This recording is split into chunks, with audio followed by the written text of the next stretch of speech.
guys, this is Alana LaRue and this is my week 2 and 3 update. I had gastric bypass on the 3rd of May 2016 at Clementine Churchill Hospital in Harrow here in London. My surgeon was Dr. Guy Slater and it was through Streamline surgical group.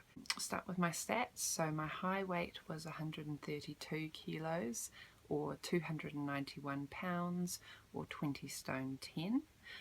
On the day of surgery, after 2 weeks of the pre-op diet, I was 125.5 kilos, 276.7 pounds or 19 stone 10.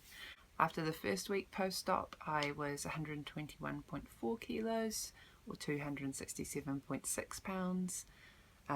In week 2, I only lost half a kilo. That was at the start of my period, so I was 120.9 kilos or 266.5 pounds.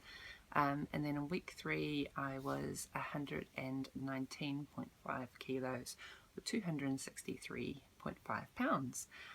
Loss-wise, for week 3, it was a 1.4 kilo loss or 3 pounds, which led to a total loss of 12.5 kilos, 27.6 pounds, or around about 2 stone.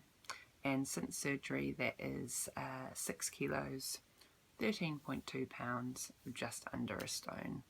So pretty happy with those. I'm sort of at the point now where I'm definitely stalled, but thankfully, thanks to watching lots of other people's videos, especially people like Create, I know that sort of week 3, week 4, a stall is pretty expected, so I'm not panicking too much about it.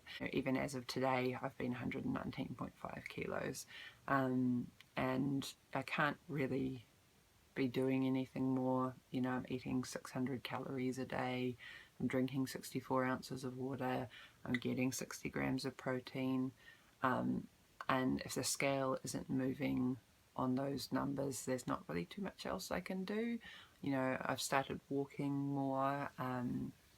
I went back to work last week, so I've had now this Friday afternoon, so I've had 2 weeks back at work now. The first week I was getting about 7,000 steps a day, and then this week I've been getting sort of anywhere between 8 and 12, just depending on the day, but this week has been quite busy. Hunger-wise, I have been okay. I haven't been ravenously hungry, but I definitely still feel the physical signs of hunger.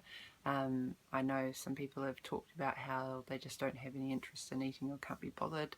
I'm still on purees, so it is, yeah, I definitely feel like if I don't have something every sort of 3 or 4 hours, you know, and I do a little 2-ounce container or 3-ounce container, but if I don't have that every sort of 3 hours, I do get that physical growling, gnawing feeling in my stomach, which, you know, for me is what I associate as hunger. Eating wise, it has been fine. Like I said, I'm still on purees. I try and have a protein drink in the morning with my coffee. Either I've now run out of the Premier proteins that I had sent over, so I'm getting some more because it was really quite palatable compared to most protein drinks I've tried. I also have some Gene Pro that I'm trying in my coffee in the morning, just to get that boost first thing, and if I can get 30 grams from one of those 2 sources, then I can easily make up the other 30 grams from food. I've been having lots of different purees. I made up a whole bunch of stuff on Sunday, and I did like a pea and edamame bean mash with some feta, some lemon zest, lemon juice, and some chili flakes in it. That was really good. I did roast butternut squash with onion and sage and some Gruyere cheese. That was really tasty. The other thing that I've been having a lot of, and it probably isn't much help for anybody else because it's a very acquired taste, but with hippie parents I grew up having it. I've been having skyr yogurt, so just natural yogurt, which is quite high protein. I've had about 100 grams of that with 3 tablespoons of nutritional yeast. Anyone out there that's vegan will know what I'm talking about, but it's, I think it's the byproduct of yeast that's been used in brewing or whatever, but it's got a huge amount of B vitamins and iron and good things in it, and it's quite a common thing for vegans to use to replace cheese because it's sort of got that really savoury cheesy flavour. So I put 100 grams of yogurt, 3 tablespoons of that, makes for quite a sizable meal for me, and it has, I think it has 16 grams of protein in it, which, you know, for a meal, for a vegetarian meal, for, you know, is pretty decent. So I've been having that most days as well, and it's been really enjoyable. Water wise, it's been more of a challenge since I've been back at work. You know, I've pretty much constantly got to be either eating or drinking, which is a little bit disruptive around, you know, my job is the kind of job where you're trying to do 100 things at once, and, you know, adding one more thing, you know, holding a water bottle in my hand or trying to eat, you know, a bite every minute or all of that sort of stuff is a little bit disruptive. And I've certainly had a couple of days where I've sort of been around 50 ounces of water when I should be at 64, so I've noticed that it's harder. I do find the little sipper bottles that I got easier to drink from than what I used to have before surgery, which was just a big 1 litre Fiji water bottle. Pain wise, it has been fine. Every now and then I get a slight pang in my stomach area, intestine area, Lord knows what it actually is, but that's been absolutely fine. Incisions are healing really well. Like I said, I've been back at work. I've had, you know, worn trousers, and that hasn't cut in too much. Mentally, emotionally, I've mostly been fine. There's been a few challenges with being back at work in particular, and I also had a bit of bad news last Tuesday, so not the one, just being the one before, which is why I didn't have my week 2 and 3 updates up on time. A friend of mine from work who I work quite closely with has been off work for the last 6 months because she's been battling ovarian cancer. And when I was in hospital the day after my operation, so the Wednesday after my operation, my boss sent me a message to let me know they'd sort of made the call that that Kat wasn't going to make it, and it wasn't entirely unexpected, but obviously very sad. But at that stage they thought maybe 8 weeks or so that she had left. I was of course recovering from my operation, and then I was going to go see her the week that I went back to work, but that Tuesday, so Tuesday last week, we got the call that she had passed away, and I feel a bit weird talking about it, because, you know, it's not really my story to tell, it's hers, but that is a real loss to our team at work. We're a really close team.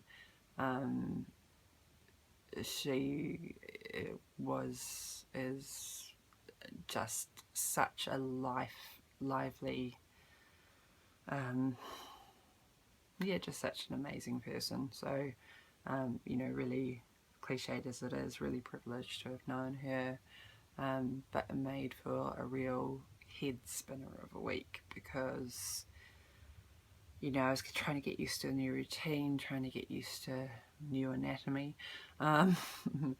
trying to adjust. Even any time coming back from 2 weeks off work is a bit of a challenge because of the nature of my job.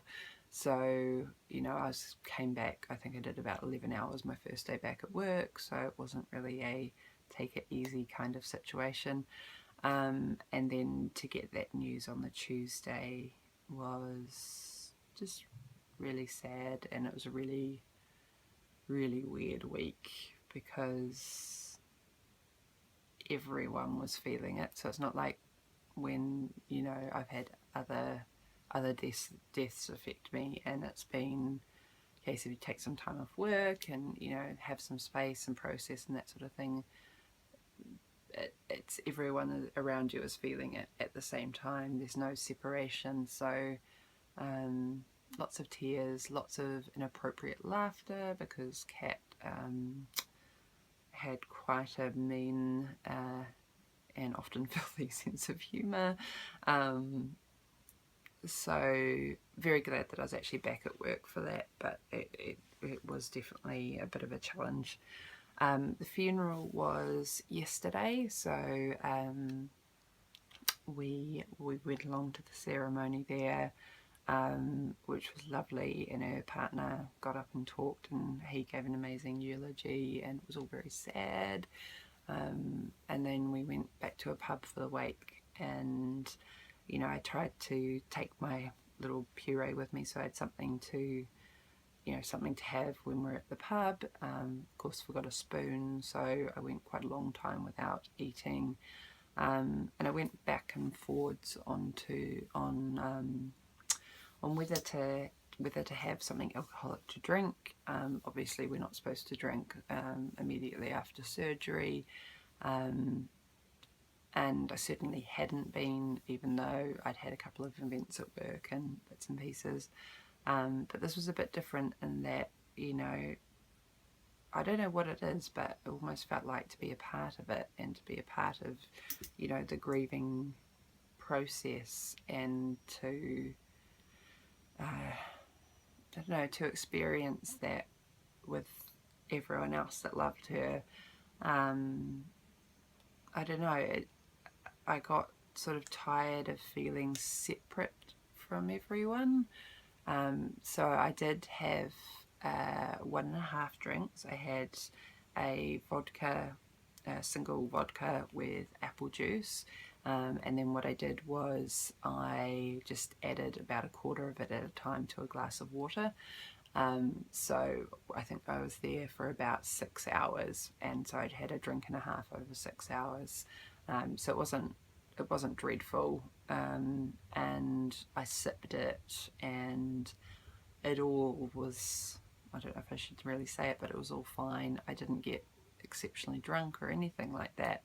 Probably affected me more than it would have before surgery, but it was okay, and I don't plan on doing it again. It was just a very unique situation, and, you know, I've got no regrets about doing that, because it was a wake. I had a bit of stress this week.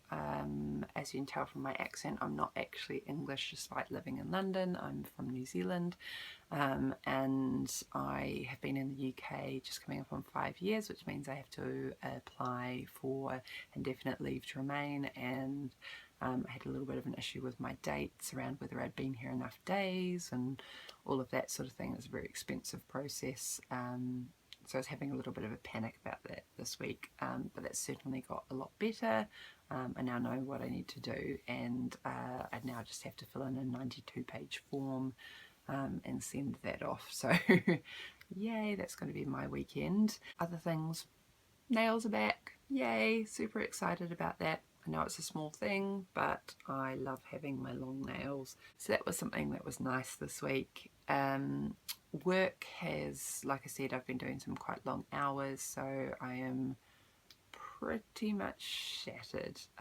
This weekend is a long weekend in the UK, so I'm quite looking forward to doing as little as possible this weekend. It has been a bit crazy, a bit weird. My head is definitely a little bit spun out, but no regrets in terms of the surgery. I'm still really glad that I had it, and yeah, I'm feeling good. I'll definitely feel a lot better after some sleep. I think that's it. I hope everyone out there is doing really well. I have a long playlist of YouTube videos to catch up on this weekend, so tomorrow I'm going to go get my nails painted because I like to get the colour changed because I get a bit bored. So I'm going to go do that in the morning, and then I plan on lying in bed alternating watching YouTube videos and filling in my application form. Exciting stuff. Alright everyone, take care out there. Thank you. Bye.